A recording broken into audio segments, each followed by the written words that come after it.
Le concours Challenge Entreprise 2022 a démarré ce vendredi à Kinshasa. La Fédération des entreprises du Congo veut, à travers des échanges entre entrepreneurs, micro-entreprises, promouvoir l'économie congolaise en vue, bien entendu, de créer des millionnaires congolais en dépit du contexte du pays. Ces travaux ont été lancés par le ministre des PME et Entrepreneuriat, Eustache Mouanzi. Challenge Entreprise 2022, un rendez-vous des entreprises, PME et entrepreneurs congolais, placé sous le thème « Entrepreneuriat congolais à l'heure des nouveaux enjeux ». Ces forums organisés par la Fédération des entreprises du Congo visent l'émergence des millionnaires congolais en dépit des contextes économiques nationaux actuels et des lois en vigueur. C'est aussi le vœu du chef de l'État, matérialisé par le gouvernement Sama, a rappelé le ministre en charge des EPME, qui a ouvert ces rencontres entrepreneuriales. L'entrepreneuriat congolais à l'heure de nouveaux enjeux. Ceci touche à divers aspects vitaux du développement de notre écosystème entrepreneurial. Je voudrais remercier la Fédération des entreprises du Congo, partenaire légendaire du gouvernement de la République, et particulièrement la commission PME de la FEC. C'est grâce à vous que cette édition des Challenges Entreprises a lieu, malgré toutes les conditions de résilience difficiles consécutives, notamment aux conséquences de la pandémie à Covid-19 et de la guerre actuelle entre la Russie et l'Ukraine.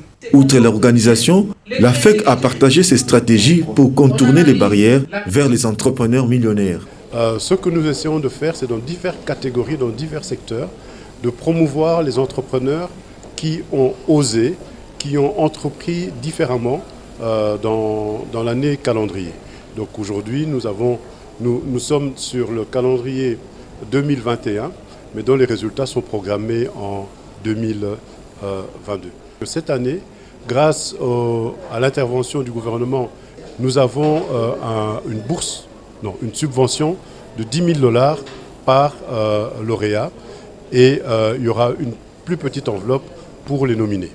Le ministère du Numérique a abordé la fracture numérique, un challenge ou une rénonciation pour la RDC au nombre des exposants. Eloa Agency, cette PME spécialisée dans l'accueil événementiel, estime que ce forum est une vraie opportunité.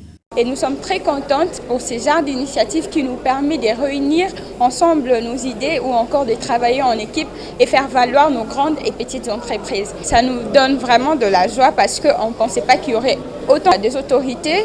Et ils sont là, ils sont simples, ils nous ont parlé, on les a parlé et c'est la preuve à suffisance qu'aujourd'hui les choses ont changé et nos entreprises sont vraiment devenues quelque chose de très important. Donc, comme ça nous pousse d'aller de l'avant pour quitter de petites aux grandes entreprises et bien évidemment laisser place aux jeunes entrepreneurs qui viennent pour faire montrer de leurs compétences aussi. Un forum aux divers panels, riche en interventions sur notamment la protection des PME congolaises, leurs mécanismes de financement efficaces, mais aussi le partage entre PME pour les encourager. Des prix et récompenses sont attendus à la clôture de cet événement.